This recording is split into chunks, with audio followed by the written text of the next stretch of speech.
Well, good afternoon, Susan. How are you? I'm well. Thank you for having me. Good. Well, I am so excited. I will just take a minute for anyone who's joining us for the first time. We are so glad you're here.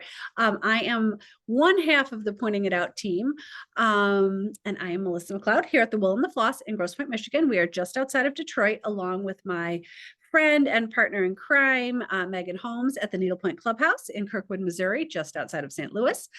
Together with a Pointing It Out team, and we love to bring our audience things like fabulous designers like we have with us today, teachers, thread distributors, anything to do with needlepoint, and a little bit of knowledge and hopefully some fun along the way. So today I have the pleasure of having Susan Byrne here with me, who is the CEO, head designer, I don't know what you want to call yourself, of Blueberry Point Designs.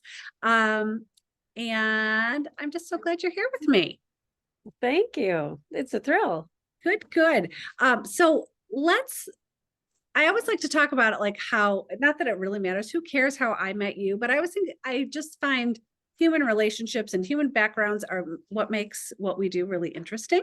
So I think I came across you just on Instagram maybe 3 years ago. Does that sound about right? About right. Yep. Yeah.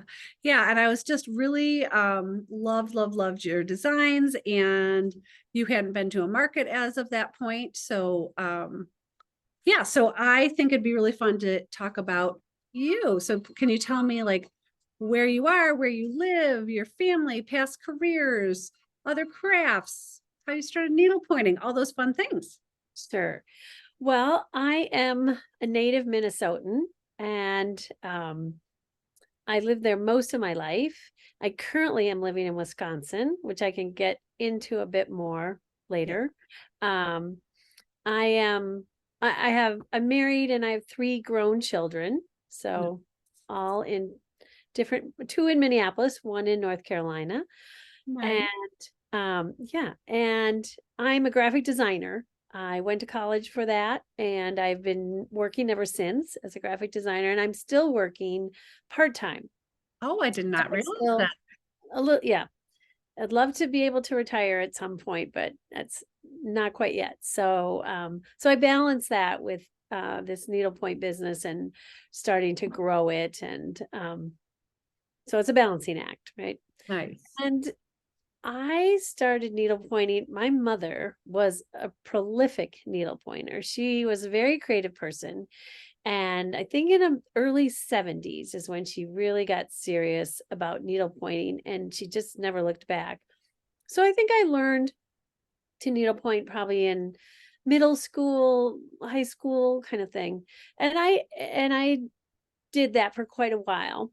But then I took a little bit of a break when I was working full time and raising my family. And so I wasn't needlepointing quite as much. And my mother was doing so much of it that I didn't really have to. She had a tradition where she made an ornament for everyone in the family every year and gave it to us on Thanksgiving. And when she passed away, she was up to 26 people that she made at least one ornament a year for. Neat. Um, and I did a little figuring on some of the things she did. She passed away in 2014, but at that point, I think she had done over 600 ornaments, at least 600 ornaments. She's done about 125 stand up nutcrackers and Santas and snowmen. And she's done three full large chairs and so many things. And, she just loved it. And even when I was in college, I had a needlepoint vest that she made for me. Do you It's know just, that our Gay who works here, I've talked about Gay quite a bit, and she brought in recently the needlepoint vest her mom had made for her too. Like, how cool is that? right. So basically what happened was when my mother passed away, I wanted to keep that tradition going of giving ornaments to my kids. And so then I really started picking it up again. And, Interesting. just wasn't getting those needlepoint gifts anymore. So that's kind of when I started doing it again. My Okay. at the same time, we had moved to Florida, and we lived there for about 7 years for my husband's work. And so I was in a town without a local needlepoint shop, Mm. and I wanted to continue doing this, and the pandemic hit. So all Ah, of those things kind of conspired to get me to start painting some things for myself because it was just okay. really hard to find them. So that's Right. kind of how I started painting. Um, and I just started posting a couple things for fun, and I got some response, and people were responding, and a couple shops like yourself reached out and said, "Hey, are you selling those?" And I was like, "Sure." And then they were like, "What do they cost?" And I was like, "I don't know." So I just sort of, it was very organic and sort of learned as I went. So I guess I didn't realize I was one of your first customers. That's so exciting to me. I think so. Well, you played it off very smoothly because I would never have known you weren't like didn't have your whole business plan together, etc. So I good didn't job. have my act together. Yeah. I love it. I love it. And I love hearing your story because it's actually very similar to my own and probably to a lot of stitchers out there. I stitched when I was young and then didn't stitch for a long time. And what brought me back to stitching was being put on bed rest with my twins. So it just seems like our craft for many people is a constant, but there's some people that it ebbs and flows. And my kids are 26 now, so I guess it's more flowed than ebbed with me. But yeah, real life sometimes gets in the way of our stitching, and then real life brings stitching back into our worlds. So Right. not bad, not bad. So tell me, what is behind you? Is that something that you stitched or your mom stitched? No, that's a piece that my mother stitched. So Cute. I'll back up a second. I'm at my cabin in Wisconsin, which we have recently moved to permanently. And Ah, so that's why I have the logs behind me. I was This is wondering. this is a piece that's always hung here for many years that I used to laugh at and think that was so silly. And now Cute. I'm at the point in my life where I can relate to that. Oh, And so my mom did that, and you know, when we go down to the lake, I guess that's what we look like. oh, it has stood the test of time. So is that something, do you think that she bought as a painted canvas or is that something? Yes, so in Minneapolis, where I grew up, we have the picket fence was our local needlepoint shop, and she was very close with the original owner. And so that was a piece from there. She did almost exclusively bought everything from them I love it. for the years. So yeah. Yeah. That's So so you started painting in like 2020, do you think? yeah, maybe 2019. Yeah, I think around then. And had so you hadn't been stitching in, but no, I'm I sorry. had a little bit here and there, but You not got much. back to your ornaments because of you had to replace the supply from your mom who has sadly departed. So I'm sorry Right. about that. But I always say there's a silver lining to everything. So that brought needlepoint back into your life, and we wouldn't have you here today if it did not. So Absolutely. I think that's great. Um, so you started designing and painting canvases, you think in 2019. Um, Tell us where your business name came from. Well, it's called Blueberry Point Canvas. And I mentioned that I live at my cabin, and this has been in our family for over 50 years. And when we bought it, the name of the property was Blueberry Point. So, and there are blueberries on our point of land. And because it's such a special place to our family, Right. it was sort of just naturally, I thought was a good fit, especially with the word point Right. already in there. So that's how the name came about. So, and one of the first things I did when I was starting to paint for myself was I was painting a guest book cover for our cabin because we've had many over the years and we needed a new one. And so this, which is probably backwards, but that's the first thing I painted and then stitched.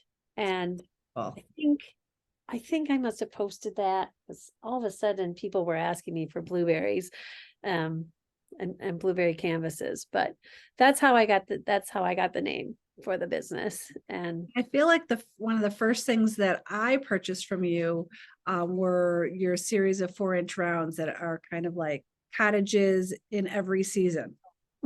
yep, I did those. I think one of the other first things I was doing was I loved the Audubon prints, and when living in the South, I just saw them in a lot of places. And so I painted this pelican and a heron, and I was going to needlepoint them for myself and hang them in our bedroom. And I never did. I mean, I sell them now, but I never got them needlepointed. And I moved back. And I think you just fairly recently rolled them out. I know I ordered one for our friend Malia, who I know watches all the time. She Yeah. has, I think, your flamingos. I should have looked that up. It's either the I flamingos have or them. the heron. I can't remember which. I think I have them here They're somewhere. beautiful. Yeah, and I changed the sizes, and that was one of the things I learned, like as a new designer. The very first time I did them, they were 16-inch squares on 18 canvas. That's a Oh, lot to stitch. it sure is. And so now I've made them, they're 11 inches and They're so 13.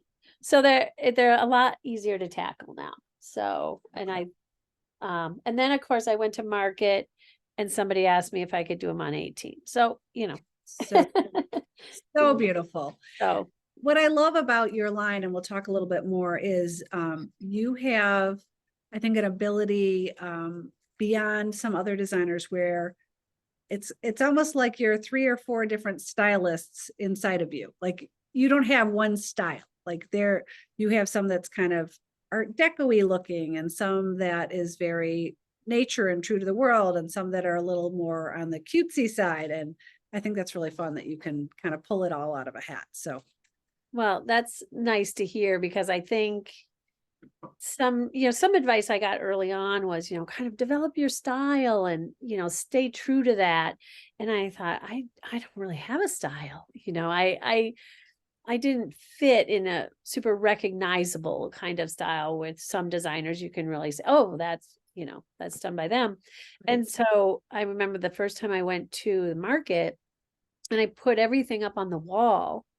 And then I looked and I thought, there is a cohesiveness to this. If it's maybe through my color or something, but all of a sudden I thought, well, for the most part, this does look like a line. It's not necessarily, a very specific style, but I think it is my style, whether or not it's more eclectic or what. But well, I think it's interesting because then no one's going to get bored. They have a lot of variety to choose from. So I think that's fabulous. And so you've been at this for about 3 years. I'm assuming you mainly work out of your house. yes, I do. Yep. So, And what's the favorite part of, well, I guess let me rephrase that, because when you and I were first discussing this, I did not realize that you were part-time needlepoint designer, part-time corporate graphic artist kind of thing. So do you have certain things about each of your roles that you prefer? Is there something that is like a favorite part of each, maybe a less favorite part of each?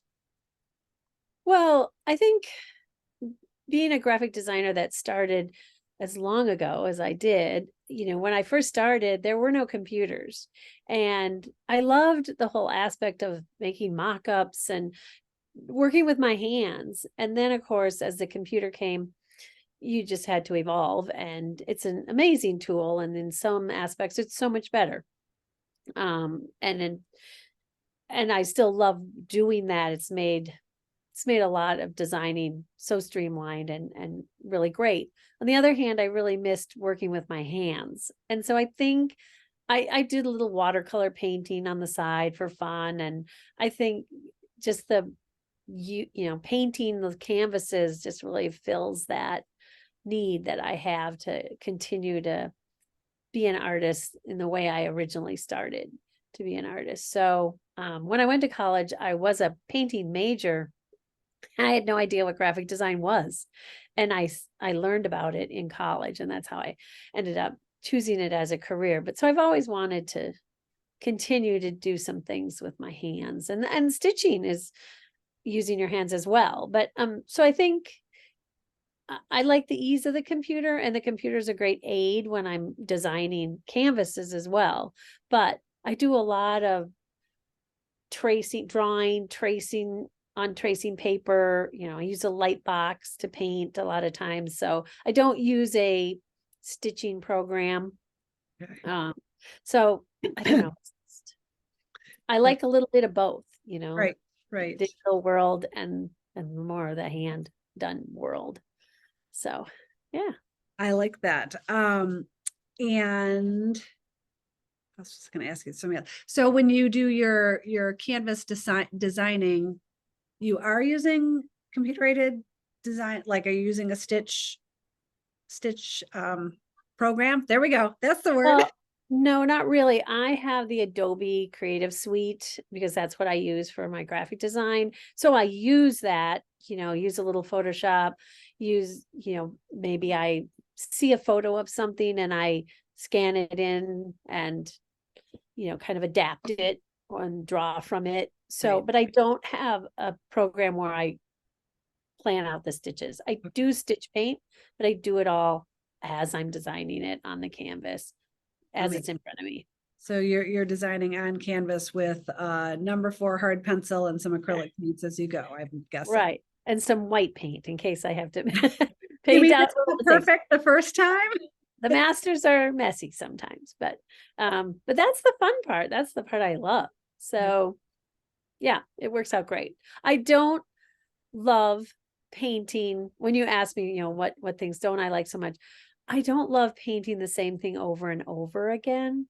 I understand that. I don't like And stitching the same thing over right. and over again. I have some customers who'll stitch like 4 of the same ornaments for their grandchildren. I'm like, not me. I've done that, but it's not my favorite.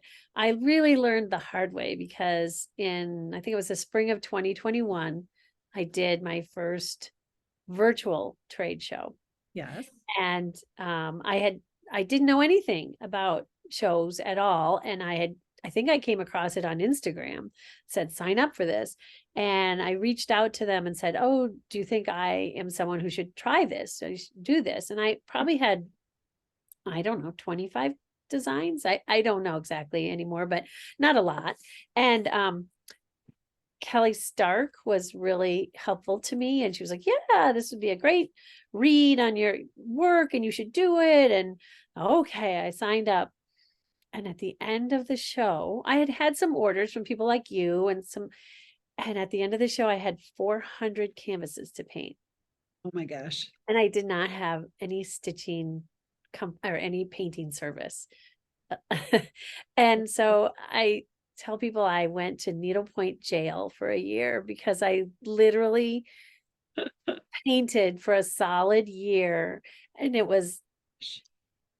was just filled with anxiety and pressure. And I felt so badly because so many shops had to wait, to receive their canvases. The good news, bad news was that the painting services were way behind as well. People were waiting months, Right. months We and were months. we don't be patient at that point. But it took me about a year to completely fill those orders. And so I knew I needed to get a painting service. And nobody at that time was really taking anyone. And It's sometimes very hard to get an right. account to a person. Yeah, and they were way behind. So luckily one eventually did take me, and that has just been such a blessing because I much prefer coming up with new ideas than painting 50 Mr. Peanuts. For sure. For sure. So a couple things that I didn't necessarily want to talk about this, but I think you've walked us down this path a little bit. This past weekend, and we're not going to deep dive into it, but this past weekend, I think there was some disappointment for some newer designers that, anticipated going to the in-person show in October, and for whatever reason isn't working out. And so Megan and I both, like, we're trying to remind people the virtual market is a fantastic market. Your entry fee is very reasonable for a designer. The work, and you've done both, so you could probably speak to that more than I could, but the work to get your booth up and rolling in the virtual market is a easier, I would say, think, because you've got all the time in the world to do it. Like, you have from the day you sign up, practically, maybe not until they tell you can, but you've got more time than 6 hours to set up your booth, which is what you guys do when you go to Atlanta or Frisco. And look at that, you're a brand new designer, nobody knew anything about you, and you sold 400 canvases. Like, that's amazing. Amazing. And it's very intuitive. It's very easy to use, the software, whatever, their platform. And if you do it more than once, your canvases are still there from your previous show. So you can just add to them, subtract, whatever you want to do. So you're right. It's a great way for a new designer, especially, to get into it and get a taste of what a market is. And it's open for everybody. Yes. And not only is it open for everyone, I believe I talked to Susie, one of the organizers. So it's Susie Valerie of VNG and Christine Keston from CBK organized it together. And I think Susie told me, I think the market starts on a Saturday, and you hit the 20, I don't have my calendar in front of me.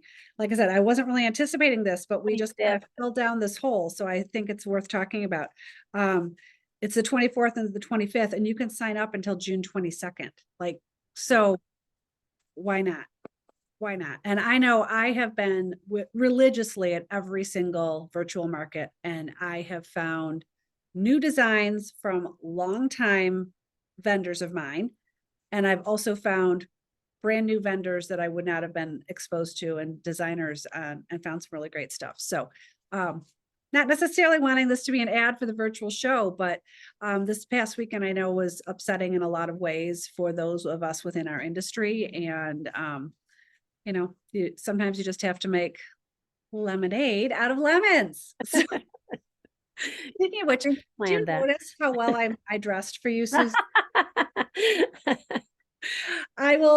Truth be told, Liz, who works here, her daughter is in the quarterfinals for the softball for the state of Michigan. So the state quarterfinals, and her school color is yellow and green. So, or green with yellow, I should probably say. So I was trying to figure out, how can I dress? So I'm dressed for the game and dressed for Blueberry Point, and here I am. So anyway. So now that we've beaten a dead horse about the virtual market, but I do think it's just a great opportunity, and it's so easy for stores to attend, and easier than other ways for shops or designers to attend. And yeah, I say check it out. But let's get back to your line. So tell us about different segments of your line. And you did bring up Mr. Peanut, so I would love to talk about maybe Mr. Peanut. And you have another canvas that we've ordered quite a bit of, the Wienermobile. So I'm sure there's a tie-in between Mr. Peanut, the Wienermobile, and Susan Byrne. So shed some light on that for us. There is. Here's Mr. Peanut.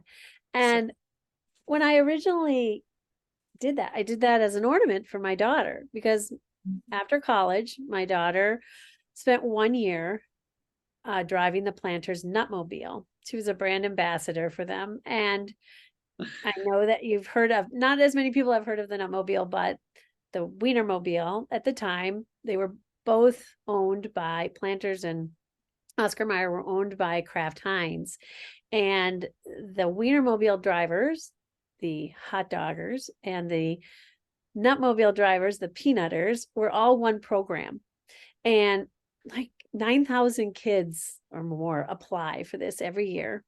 And they take about 21 kids at the time. That's what the program was. And there are 6 Wienermobiles and 3 Nutmobiles that drive around the country. And it's 100% travel for 1 year. So it's a really neat experience. And I was just doing this ornament for her, for her Christmas ornament. And after I'd given it to her, I think I posted it, and I got so many calls or emails about it. And I thought, who the heck wants Mr. Peanut? Really never intending to commercialize this in any way. And I just had to laugh because apparently there are a lot of Mr. Peanut fans out there.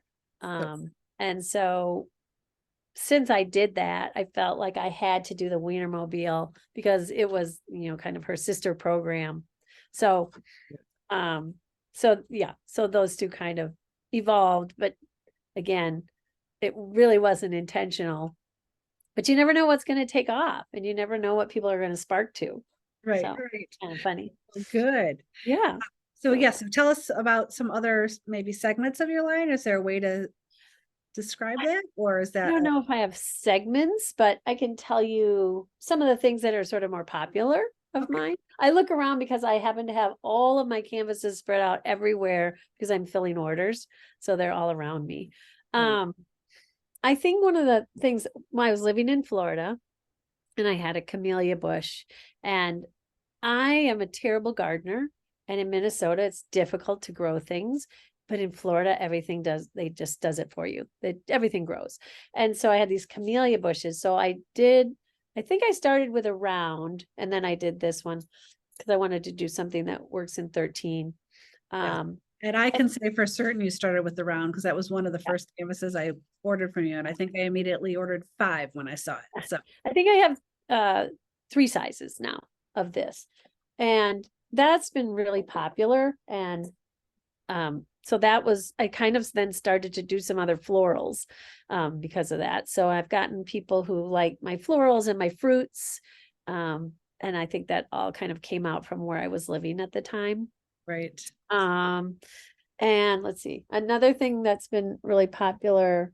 I think this, which is my 12 Days of Christmas, and it's kind of a very graphic interpretation. I am constantly amazed at the designers and their talents and their abilities to illustrate, which I am not an illustrator. I'd love to be one, but I'm really more of a graphic designer. So this is much more my interpretation of the 12 Days of Christmas. I can't draw Piper's piping, that kind of thing. So What I love about it is the colors are a little non-traditional in a very fabulous way.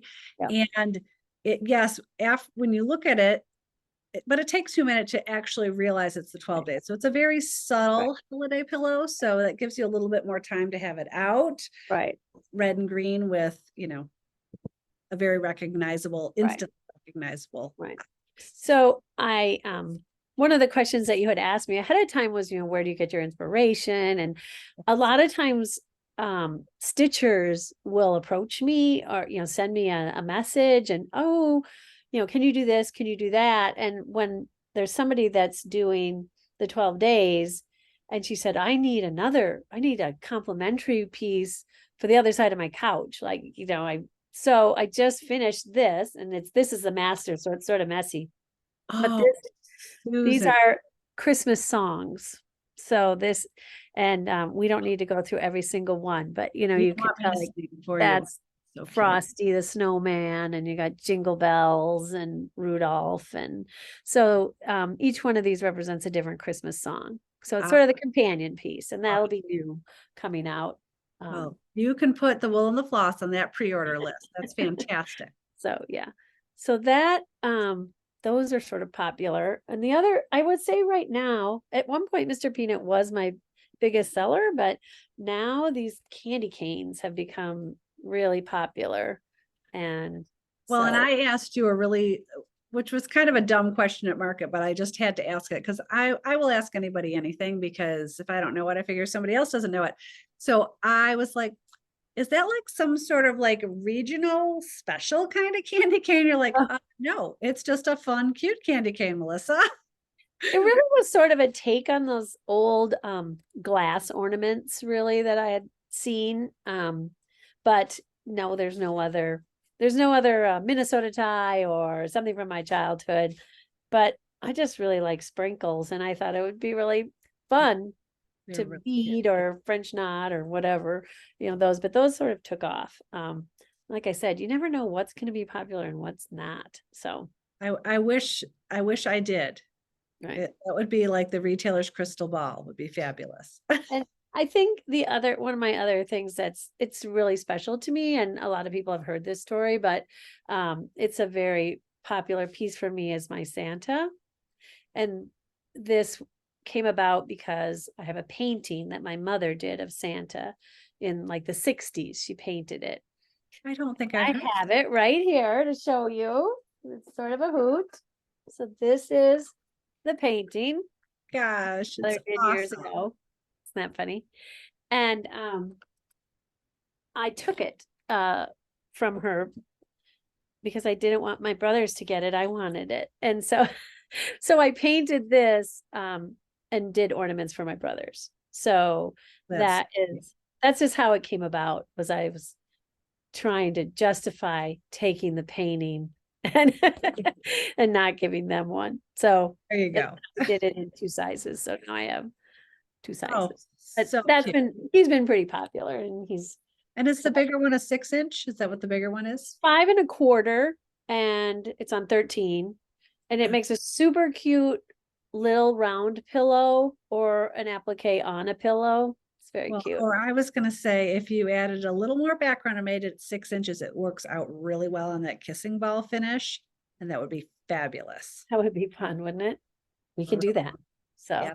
yeah. So, I mean, I don't really have segments, I just sort of have a variety of things. I I feel also, like I something didn't else grab it, but pardon? you told me before there's another piece that was inspired by your mom's china, perhaps? Yeah. And it's across the room over there, but yeah, it was the dishes that she chose when she was getting married, and I just always loved the pattern. So it's called Maritime Rose. And um so yeah, I have that piece. A lot of things have been inspired, just by my family or memories that we have, things that were important to me. And I also shared this before, but my dad was a very, very colorful dresser, and he had this lily sport coat and a lily tie. And his tie was these big circles. And so I ended up doing this canvas, which is these, I call Ah, them funky olives, because I thought they looked like olives, but it was really all because of the tie that I have a photo of him in. So, you never love it. know where your inspiration's going to come from, but I've gotten, the other day I was in a gas station bathroom and I took a photo of the tile because it was interesting. So it comes from everywhere, right? Yes, absolutely. I love it. Okay. Do you mainly stitch your own things? Do you stitch other artists' things? Do you even get a chance to stitch these days? I stitch my own, I stitch others. I don't get much time to stitch right now. I've bought some things from you recently, which are still in the bag. I forgot Um, about that. Yes. I mostly stitch basket weave because I just haven't had the time to learn the decorative stitches, but I bought some things from you with a stitch guide. So it's my goal to get something done. But I'm so behind that this year my kids' Christmas ornaments, I gave them the canvas, not even stitched. So that's how behind I've become, because I'm painting all the time. Right. I Well, did stitch I did stitch this. This is only one thing I stitched because these darling Penny Lynn purses are so popular and so fun. And I did a series, and these actually have French knots, which is the first time I've ever done anything, if you can even call that a good decorative job. stitch. I But absolutely can. yeah, so I did do that. So I had it for the summer. Nice. And but otherwise, for the most part, I'll stitch anything as long as it, fits with, you know, either what my kid needs for an ornament that year, or Right. just things I love. I have a really great canvas of these big crabs that I was doing for my home in Florida, which of course I haven't finished, and now I don't live there anymore, but I might have to give it to my daughter or something who lives in North Carolina. But There you go. so That'll yeah, work. I love to stitch, but I don't get enough time to do it right now. I'm kind Um, of focused. well, and I know I'm so excited about that new pillow you just showed us. But the other thing I saw you roll out on Instagram lately are those 2 new Halloween pieces. Yeah, and I don't have them here because they are at the painters. I have photos of them. They're so So I good. have Frankenstein and Mr. Bones. So So awesome. this We are a year. big Halloween shop. I know. Everyone on staff loves Halloween and they are fantastic. Yeah. And I just saw the proofs and they've really done a great job translating them. So I think they'll be really fun. That's Maybe not for the beginning stitcher, but I think they'll be really fun to do. they're fantastic. So I'll Um, have those too. Good. And do you have any of your canvases that aren't getting enough love these days? Oh, I have a couple that I've discontinued. Okay. Because they really didn't do so well. I'm kind of looking around, like I say. It's interesting because something will do well one time and then not as well at another market, or I, I- you know, I can't always figure out why something does well and something doesn't do well at a certain time. So I've just started doing trunk shows this year, and I'll find, that different things sell in different places. And For so sure. when the trunk show comes back, it's always interesting to see what has sold in one area and hasn't sold, just it could be the time of year, it could be the location, it could be anything. So Yeah. I just need things that I like. And if something really, really doesn't, I think I've only gotten rid of a couple things in my line because my line's not very big. So I can't afford to really discontinue things. Well, I guess I should have asked you that too. And I don't know if I put that in our notes ahead of time. Like how many pieces are in your line? Do you know that around? I have about 110, 120 pieces. So That's that's still pretty small though, but it's, you know, Well, I remember walking into, I think it was this past Atlanta market, and I walked into your room and I'm like, wow, look at you. Because the first time, I saw you at market, it was probably a virtual market. And again, you had like 20 or 25 pieces. And so you've, times sixed it, if that's a word. And that's pretty impressive. thanks. I'm always looking for that elusive design, that everybody wants. And um I don't know, the sled or the Stitch It Angels or the things that people just buy over and over again. And I don't think I've quite hit on the exact piece yet, but I'm so impressed with so many of the designers out there. It just inspires me to keep going and trying to think of new things. So Fantastic. Do you have any other sneak peeks you are prepared to show us? I am in love with um Christmas song pillow for I, sure. I have one. I do some things for myself sometimes. I bought the acrylic purses, those cute acrylic purses. I love that. And so make sure I just did this That's piece. very pretty. And this is really a spin on, I did a couple of chinoiserie eggs, Yes. and this is really a elaboration of one of those designs because it was pretty popular, and I don't think blue and white is ever going out. Nope. So I did that.